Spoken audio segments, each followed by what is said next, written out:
Hey y'all, welcome back. This is Dorian. We're gonna try something new real quick. Let's get into it real fast. So you see here, what I'm doing is I am marking out the height that I want of this ANL Fuse block holder. Sorry I had to get into this so fast, but um, now that is me marking the width of what this is gonna be.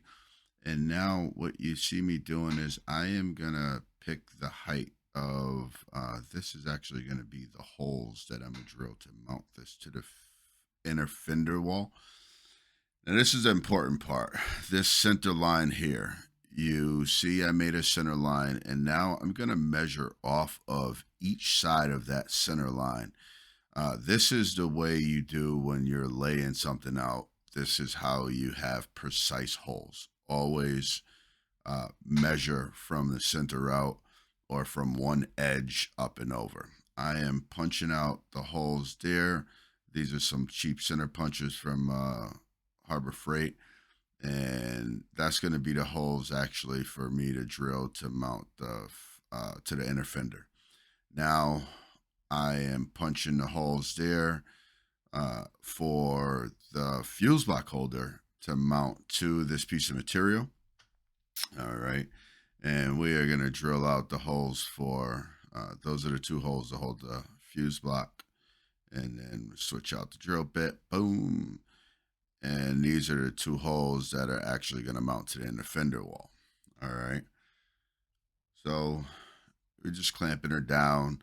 And I'm going to use a sawzall, or sorry, jigsaw to cut this material out.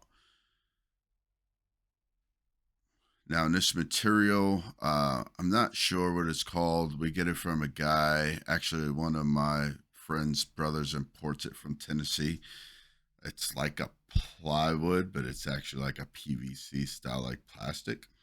I will see if I can find it and get it in a link. You could use, I see people use like cutting board material they use for the amp racks. You see a couple guys use that type.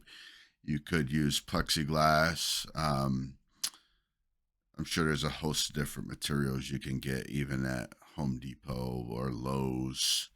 But this is the material I had on hand, so the material I'm using. So, all right, here we go. I got the orbital sander. Now I use this. This is a great tool to have around. I am softening the edges. It just makes the piece looks more professional. Cleans it up. You could straighten up any lines if any lines were absolutely perfect or good for your liking, and it just looks way more professional. You'll see the thumbnail, and I'll also try to maybe add some pictures in here also. But as you can see, I'm just rounding out the edges on that. So, anyway, while I get a chance here, please like, comment, subscribe, and share. I do very well appreciate you guys. Just so you know, I do this for the love of car audio.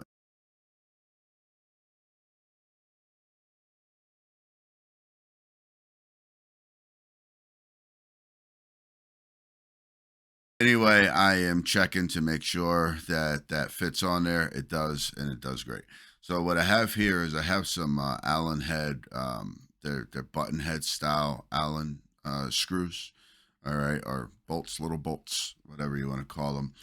I am going to use those to mount the block to the holder, and then also what I have is a set of those are nylock nuts. So those are the little stainless steel nuts. These are stainless steel. They have them non-stainless, and they got nylon on them so that they hold on. You don't have to use a lock washer.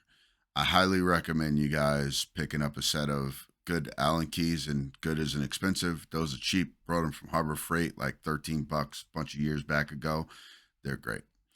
Those bigger bolts, those are the bolts that are going to be used to hold this material to the inner fender well of my truck. So um, you'll have to figure out what you can bolt into. I like to use stainless just because stainless won't oxidize like steel will over time. If you get the grade 8 steel, which costs more, it doesn't tend to rot or rust like the other stuff does. Here we are. I'm putting a 300 fuse back in there. Ultimately, I wind up taking that out and putting a 175 because my amp only needs 160, I believe. So it's closer. You do fuse for the wire, but since I'm only running this one amp at this time, I went with the 175. Once I upgrade and start adding stuff, I will go back to the 300 to fuse. Those little nylon spacers you see there, I use those so that I can hold that material. You see, I'm putting it on the back, so I can hold that off of the inner fender well. All right. Those are optional, but man, they do really make it nice, and then it won't rub away and touch your paint. As you can see, this is a newer truck, so we want to keep everything nice, and I don't like to cut corners. So, um, yeah.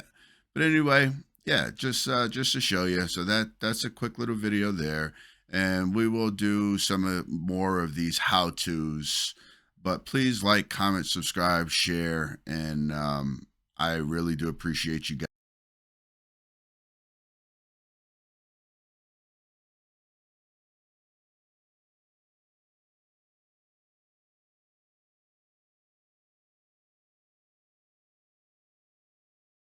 Anyway, we're test fitting the battery length. Everything's good.